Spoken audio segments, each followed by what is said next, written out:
إن الحمد لله نحمده ونستعينه ونستغفره ونعوذ بالله من شرور أنفسنا ومن سيئات أعمالنا من يهده الله فلا مضل له ومن يضلل فلا هادي له أشهد أن لا إله إلا الله وأشهد أن محمدا عبده ورسوله يا أيها المؤمنون أوصيكم ونفسي بتقوى الله فقد قال الله تعالى يا أيها الذين آمنوا اتقوا الله حق تقاته ولا تموتن إلا وأنتم مسلمون. Wahai orang-orang yang beriman, bertakwalah kalian kepada Allah, takutlah kalian kepada Allah, beramallah kalian untuk Allah, jauhilah larangan karena Allah. Wala tamutunna illa wa antum muslimun. Dan janganlah kalian wafat kecuali dalam keadaan Islam, tunduk dan patuh kepada Allah Subhanahu wa ta'ala. Serta salawat dan salam kita hanturkan kepada Nabi kita yang mulia, Nabi Muhammad sallallahu alaihi wasallam, beserta para sahabatnya dan para keluarganya serta orang-orang yang mengikutinya hingga akhir zaman. Jamaah Jumat Masjid Nurullah yang semoga diberikan keberkahan oleh Allah Jalla wa Ala. Pada sebuah hadis diriwayatkan oleh Al-Imam Hakim dalam Mustadrak, dinilai sahih oleh Al-Imam Al-Zahabi rahimahullah. Hadis yang diriwayatkan oleh Yazid bin Sa'id yang beliau berkata, "Kunna 'inda Ali bin Al-Husain radhiyallahu anhuma, faja'a qaumun min al-Kufiyyin." Kata Yazid bin Sa'id, saat kami sedang duduk bersama Ali ibn al-Husain. Ali ibn al-Husain adalah cucu dari Ali bin Abi Talib radhiyallahu anhu, cicitnya Nabi sallallahu alaihi wasallam. Kemudian datang rombongan dari Kufah. Dan Kufah yang berada di Irak itu memang terkenal dengan kecintaan mereka yang berlebihan kepada ahlu baitin Nabi sallallahu alaihi wasallam. Hingga mereka pun menghampiri Ali bin Al-Husain. Lalu Ali langsung mengatakan kepada mereka, "Ya ahlal Iraq, ahibbuna hubbal Islam." Wahai penduduk Irak, cintai kami dengan cinta Islam. Cintai kami dengan cinta yang diajarkan dalam Islam. Sami'tu abi yaqul, karena aku pernah mendengar ayahku mengatakan, yakni Husain radhiyallahu anhu mengatakan, qala Rasulullah sallallahu alaihi wasallam, Rasul sallallahu alaihi wasallam bersabda, ya ayyuhan nas, la tarfa'uni fawqa qadri, fa inna Allah attakhadhani 'abdan qabla an yattakhidhani nabiyya. Karena aku pernah mendengar Rasulullah sallallahu alaihi wasallam mengatakan, wahai segenap manusia, janganlah kalian meninggikan aku di atas kedudukanku. Sesungguhnya Allah telah memilihku menjadi hambanya sebelum Allah memilihku jadi nabinya. Hadis ini juga disebutkan di hadapan tabi'in yang mulia Sa'id bin Musayyab rahimahullahu ta'ala. Dan saya memberikan sedikit komentar, beliau mengatakan, wa ba'dama ittakhadahu nabiyya, bahkan setelah diangkat jadi nabi pun Rasul tentu tetap menjadi seorang hamba dari Allah Jalla wa Ala. Sikap Ali bin Husain radhiyallahu anhu tidak jauh tentunya dengan sikap kakeknya sendiri, Rasul sallallahu alaihi wasallam. Rasul sallallahu alaihi wasallam, hadis diriwayatkan oleh Imam Al-Bukhari dalam sahihnya dari Ibnu Abbas. Ibnu Abbas mengatakan, aku pernah mendengar Umar bin Khattab naik ke atas mimbar lalu menyampaikan sebuah hadis kepada Rasul sallallahu alaihi wasallam. Umar di situ mengatakan, sami'tu Nabiyya sallallahu alaihi wasallam yaqul, aku pernah mendengar Rasul kita sallallahu alaihi wasallam mengatakan, la tatruni kama atratan nasara ibn Maryam, fa innama ana 'abduh, faqulu 'abdullahi wa rasuluh. Rasul pernah mengatakan di depan para sahabatnya, janganlah kalian memuji saya sebagaimana orang-orang Nasrani memuji putra Maryam, yaitu Isa alaihi salam. Karena sesungguhnya aku adalah hambanya Allah. Maka katakanlah Muhammad abduh wa rasuluh. Hamba dan rasulnya Allah subhanahu wa ta'ala. Inilah potret perlindungan Nabi SAW kepada umatnya. Agar umatnya tidak terjerumus kepada dosa yang terbesar. Dosa kesyirikan. Karena kita mengetahui bahwa kesyirikan wa'iyadzam billah telah masuk dalam berbagai macam ayat di dalam Al-Quran. Mulai dari firman Allah subhanahu wa ta'ala pada surat An-Nisa ayat 38. Allah mengatakan, Inna allaha la yaghfiru an yushraka bihi, wa yaghfiru maduna dhalika liman yasha. Allah mengatakan, sesungguhnya Allah tidak akan mengampuni dosa orang yang menyekutukannya, dan akan mengampuni dosa selainnya, kata Allah. Juga Allah subhanahu wa ta'ala mengharamkan surga bagi orang-orang yang menyekutukannya. Pada surat Al-Ma'idah Allah mengatakan, Innahu man yushrik billah faqad harramallahu alaihi al-jannah wa ma'wahun nar. Allah mengatakan, sesungguhnya orang yang menyekutukan Allah, kami haramkan surga baginya dan tempatnya adalah di neraka. Juga Allah subhanahu wa ta'ala akan memusnahkan seluruh perbuatan amal yang dilakukan oleh orang-orang musyrik. Hingga tidak ada ganjarannya di hadapan Allah Jalla wa'ala. Sebagaimana yang Allah katakan pada surat Az-Zumar di ayat ke-65. Allah mengatakan pada surat Az-Zumar ayat 65. وَلَقَدْ أُوحِيَ إِلَيْكَ وَإِلَى الَّذِينَ مِنْ قَبْلِكَ لَإِنْ أَشْرَكْتَ لَيَحْبَطَنَّ عَمَلُكَ وَلَتَكُونَنَّ مِنَ الْخَاسِرِينَ. Allah subhanahu wa ta'ala berfirman, telah diwahyukan kepada kamu wahai Muhammad dan kepada nabi-nabi sebelummu, jika engkau menyekutukan Allah, kami akan musnahkan seluruh amalanmu dan kamu akan menjadi orang-orang yang merugi. Juga Allah subhanahu wa ta'ala pastikan bahwa orang-orang yang menyekutukan Allah, orang-orang musyrik yang menyekutukan Allah Jalla wa'ala, akan berada di dalam neraka selama-lamanya. Allah subhanahu wa ta'ala berfirman pada surat Al-Bayyinah di ayat yang kelima, Innal ladzina kafaru min ahli al-kitabi wal musyrikin fi nari jahannam khalidina fiha abada. Allah subhanahu wa ta'ala mengatakan, sesungguhnya orang-orang kafir dari kalangan ahli kitab dan orang-orang musyrik, mereka akan berada di dalam neraka selama-lamanya. Dosa syirik ikhwatah merupakan dosa yang paling berbahaya. Dosa yang hukumannya paling berat. Menjadikan Nabi SAW itu banyak upaya-upaya yang beliau lakukan agar umatnya ini tidak terjerumus ke dalam kesyirikan.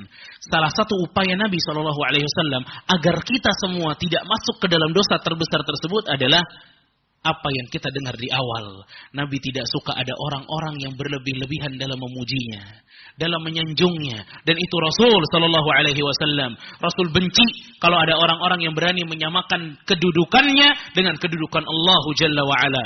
Hingga bahkan orang ini hanya mengatakan kepada Rasul SAW, Masya Allah wa syi'ta. Semua ini terjadi atas kehendakmu, atas kehendak Allah dan kehendakmu wahai Rasulullah. Rasulullah SAW mengatakan, Aja'altani lillahi niddan. Kamu menjadikan aku sekutu bagi Allah. Rasulullah SAW betul-betul berupaya agar kita menjauhi dosa-dosa syirik ini. Salah satu upayanya menyetop mereka orang-orang yang berlebihan kepada dirinya. Menyetop orang-orang yang berlebihan menyanjungnya. Meninggikan Rasul tidak sesuai dengan kedudukannya. Kenapa? Karena kesyirikan terjadi di permukaan bumi, sebab utamanya adalah saat banyaknya masyarakat yang berlebih-lebihan kepada Nabi, orang-orang soleh, ataupun alim ulama. Allah subhanahu wa ta'ala firmankan dalam surat Nuh. Di ayat ke-23 Allah mengatakan wa qalu la tadharunna alihatakum wa la tadharunna waddan wa la suwa'a wa la yaghutha wa ya'uqa wa nasra. Kata Allah Subhanahu wa taala, saat Nabi Nuh alaihi salam mendakwahkan mereka, sebagian dari mereka mengatakan la tadharunna alihatakum, jangan kalian meninggalkan dan menghinakan tuhan-tuhan kalian. Jangan kalian menghinakan atau meninggalkan Wad, Suwa', Yaguth, Ya'uq, Nasr. 5 nama ini jamaah sekalian adalah 5 berhala pertama di permukaan bumi. 5 sekutu pertama untuk Allah Subhanahu wa taala di permukaan bumi. Siapakah mereka? Ibnu Abbas pernah menceritakan di dalam Sahih Al-Bukhari bahwa Ibnu Abbas mengatakan 5 nama ini mereka adalah orang-orang saleh yang ada pada kaum Nabi Nuh alaihi salam. Namun saat mereka meninggal, mereka begitu kehilangan dengan atas keberadaan orang-orang saleh ini. Fa'auha syaitan, maka setan pun mewahyukan kepada mereka, aninsibu ila majalisihim allati kanu yajlisuna ansaba, agar membuat patung-patung orang-orang soleh tersebut dan diletakkan di tempat-tempat mereka berkumpul. Kemudian dibuatlah patung-patung tersebut. Fafa'alu falam tu'bad. Namun kata Ibnu Abbas, mereka lakukan namun belum disembah. Fungsinya hanya sebagai iman booster saja. Kalau sedang malas, kalau suka maksiat, melihat kepada patung tersebut, ingat lagi kepada orang soleh tersebut, kemudian mereka semangat. Dan itulah syaitan dalam mengganggu. Step by step. Selangkah demi selangkah. Hingga kata Ibnu Abbas, generasi pembuat patung ini pun meninggal. Watanasakhal ilm, dan ilmu pun hilang. Maka lahirlah generasi yang baru. Generasi yang baru ini diwahyukan oleh syaitan untuk menyembah patung-patung tersebut. Fa'ubidat, akhirnya patung-patung tersebut disembah. Ini sejarah pertama kali terjadinya kesyirikan di permukaan bumi, ayyuhal ikhwah. Sejarah kelam inilah yang menjadikan Rasul sallallahu alaihi wasallam begitu sering mengingatkan kita agar tidak berlebih-lebihan kepadanya ataupun kepada alim ataupun orang-orang saleh selain Nabi sallallahu alaihi wasallam. Barakallahu li wa lakum fil Qur'anil azim wa nafa'ani bima fihi min al-ayati wa dhikril hakim. أقول قولي هذا وأستغفر الله لي ولكم.